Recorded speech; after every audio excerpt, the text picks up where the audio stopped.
अस्सलाम वालेकुम।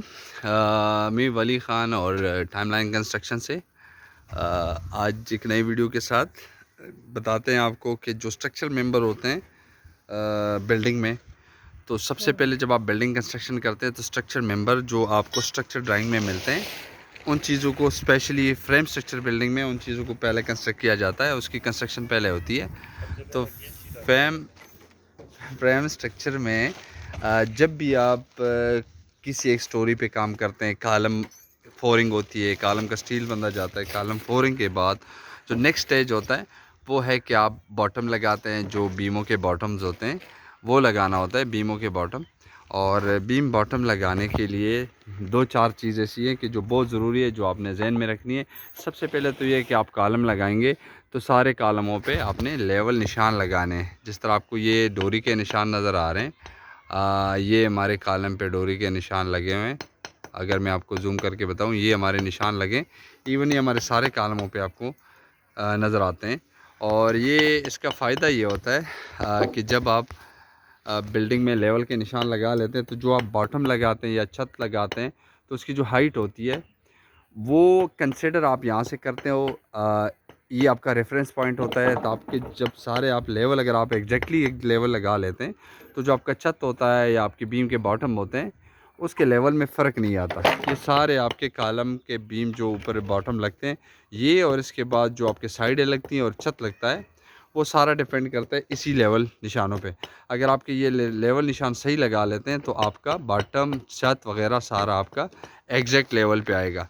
तो सबसे पहले तो आपने ये निशान लगाने हैं। दूसरा ये कि जब ये आप बॉटम देख रहे हैं, जिसको अभी हम, ये मेरे बंदे सपोर्ट लगा रहे हैं, तो ये जो आपको बॉटम की विड्थ नज़र आती है, तो बॉटमों की विड्थ और कॉलम बीमों की जो लटक है, ये डिपेंड करता है कि आपके स्ट्रक्चर ड्राइंग पे, कि स्ट्रक्चर ड्राइंग में ये किस तरह डिज़ाइन हुआ है, उसका साइज़ क्या है। मतलब जो कॉलमों के या बीमों के या स्ट्रक्चर मेंबर के, उसका जो विड्थ या उसकी डायमेंशन आप कह सकते हैं, वो डिपेंड करता है स्ट्रक्चर ड्राइंग पे। और स्ट्रक्चर ड्राइंग बनता है जो बिल्डिंग में लोड आता है, बिल्डिंग में जो डेड लोड आता है, लाइव लोड आता है, तो उस पर डिपेंड करता है। तो अब अगर किसी बिल्डिंग पे लोड ज़्यादा है तो उसके कॉलम और बीम वगैरह जो है ना, वो उसकी साइज़ या उसके उसमें सरिया ज़्यादा होगा या उसकी डायमेंशन बढ़ा देते हैं। इस तरह कुछ जो है ना चीज़ें आपने ज़हन में रखनी होती है कि कहीं पे, खैर ये असल में जो आपको मैं चीज़ें बता रहा हूँ, ये स्ट्रक्चर डिज़ाइनर का काम होता है। वही उसको डिज़ाइन करता होता है कि वो डिसाइड करते हैं कि बीम का बॉटम कितना होना चाहिए, या बीम का जो लटक है छत से वो कितना होना चाहिए, या कॉलम का साइज़ क्या होना चाहिए, और इसमें सरिया कौन सा होगा। ये सारा स्ट्रक्चर डिज़ाइनर का काम होता है, जो कि स्ट्रक्चर में डिज़ाइन करके वो आपको पूरा एक सेट दे देते हैं। और उसके बाद जो आपके मौके पे जो काम करते हैं वो आपके वर्कर्स करते हैं। तो वर्कर्स जो काम करते हैं उसको गाइड करने वाला आपका साइट इंजीनियर या साइट सुपरवाइज़र होता है। और आप ड्राइंग के हिसाब से ये पहले सारे काम पे, यानी सारे कॉलम में जिस तरह के आप देख रहे हैं ये लेवल निशान है। यहाँ पे एक चीज़ और बताता चलूँ, ये 4 फुट 3 इंच आपको नज़र आ रहा है। तो ये 3 इंच हम इसमें फ्लोर मार्जिन छोड़ते हैं, जो कि जो हमारी क्लियर हाइट होती है, मतलब फर्श टाइल लगने के बाद से लेके जो छत की हाइट है, नीचे वाली सीलिंग, उसकी जो ड्राइंग में हाइट अगर 10 फुट दी हुई है तो हम यहाँ पे 10 फुट 3 इंच रख लेते हैं। वो 3 इंच इसलिए कि जो नीचे मार्जिन होता है फ़र्श के नीचे, टाइल के नीचे जो टाइल लगता है, या उसको जो उसके टाइल के नीचे जो मसाला लगता है, बॉन्ड लगता है, बिजली के पाइप में जाना होता है, वो सारी चीज़ें वो इस 3 इंच में हम कवर कर लेते हैं। दूसरी बात रही बॉटम, जिस तरह आप ये देख रहे हैं ये एक बॉटम तैयार हुआ पड़ा हुआ है। इसी तरह ये सारे बॉटम पहले नीचे ज़मीन पे तैयार किए जाते हैं, उसकी पैमाइश ली जाती है और उसका साइज़ के हिसाब से इसकी लंबाई रख ली जाती है। और चौड़ाई भी आपको ड्राइंग से ही आपने उसे कंसिडर करनी होती है कि कौन सा बीम की चौड़ाई 2 फुट है, 1 फुट है, 15 इंच है, 9 इंच है। इसी तरह इसकी लटक भी आपने ड्राइंग से देखनी है हर कॉलम के साथ, कि आपका कौन सा बीम जिस पे ज़्यादा लोड आ रहा होगा वो बीम आपका, उसका डायमेंशन भी ज़्यादा होगा, उसका साइज़ भी ज़्यादा होगा, उसमें सरिया भी ज़्यादा होगा। और जिस जगह पे लोड कम होगा तो उस बीम का ऑटोमेटिकली साइज़, उसकी लटक, उसमें सरिया, ये सारा कम होगा। अभी आपको मैं बताता चलूँ, जिस तरह आप देख रहे हैं कि ये एक हमारा बीम ऊपर है और एक बॉटम नीचे है। तो ये जो नीचे वाला बॉटम है, ये इसमें चूँकि सेंटर में कोई सपोर्ट नहीं है, इस कॉलम से लेके उस कॉलम तक थ्रू एंड थ्रू ये हमारा बीम है। तो यहाँ पे नीचे सपोर्ट नहीं है, तो इसका डिज़ाइन में उसका जो हमारा लटक है वो ज़्यादा है, और जो ये छोटा बीम है चूँकि इस पर लोड कम है तो उसकी हमने ड्राइंग के हिसाब से उसकी लटक कम कर दी है, चेंज जो ड्राइंग में मेंशन है।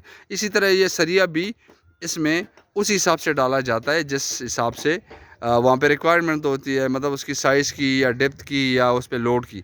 तो साइज़ और डेप्थ और कंक्रीट और सरिया वगैरह सारा आपने स्ट्रक्चर डिज़ाइन से लेके जो कॉलमों पे आपके निशान होंगे उस लेवल से आपने प्रॉपर लेवल रखना है, क्योंकि आपने बॉटम का लेवल इतना रखना है कि जो आपका बीम होगा और उसकी लटक अगर वो छत के नीचे 11 इंच है तो 11 इंच वो कंसिडर करके बकाया अपने लेवल से इतने हाइट पे रखना है कि आप इस पर 11 इंच का साइड लगा दे तो बाकी आपका छत इस पर डल जाएगा।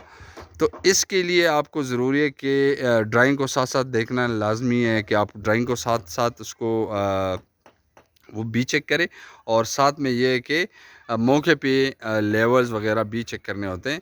तो इन चीज़ों का बड़ा ख्याल करना होता है। साथ में इसको सपोर्टे कोशिश करें करीब लगाए। ये जो सपोर्टे आपको नज़र आ रहे हैं ये सारे वर्टिकल सपोर्ट होते हैं, और फिर हॉरिजॉन्टली जो उसके साइड लग जाते हैं तो उसको भी सपोर्टें लगाई जाती है, उसको पतरियाँ लगाई जाती है और उसको टाइट किया जाता है। ऊपर से लकड़ के लाफे लग दिए जाते हैं जब इसके साइड वर्टिकल साइड खड़े हो जाते हैं। एक और चीज़ भी बहुत ज़रूरी है इसका लेवल का, कि आपके यहाँ से अगर आपने लेवल पे पूरा ले लिया एक कॉलम से, यहाँ पे इसका बॉटम लेवल में ले लिया, सेम उसी साइड पे भी आपने लेवल पे ले लिया, अब ये सेंटर में आप सपोर्टें लगाते हो तो इसका लेवल वो जो है ना डिस्टर्ब हो जाता है। तो उसको प्रॉपर एक लेवल में लाने के लिए आपको मैं बताऊँ, ये आपने यहाँ से लेके ये पूरी एक डोरी बांधी जाती है, और इस डोरी का मकसद ये होता है कि आपने इसको इतना टाइट या लूज़ करना है कि ये बिल्कुल प्रॉपर लेवल में आ जाए। और एक चीज़ ध्यान में रखें कि जो अगर लंबे बीम होते हैं तो उसका सेंटर कोशिश करें कि आधी 1 इंच आपने उसको ऊंचा रखना है या टाइट रखना है, क्योंकि जब शटरिंग हटेगी तो इसमें थोड़ी सी डिफ्लेक्शन आ जाएगी और डिफ्लेक्शन के बाद आपका बीम नीचे को थोड़ा सा आ जाएगा। तो ये चीज़ों का ख्याल रखना है, तो इंशाल्लाह आपको बीमों में कोई मसला नहीं आएगा।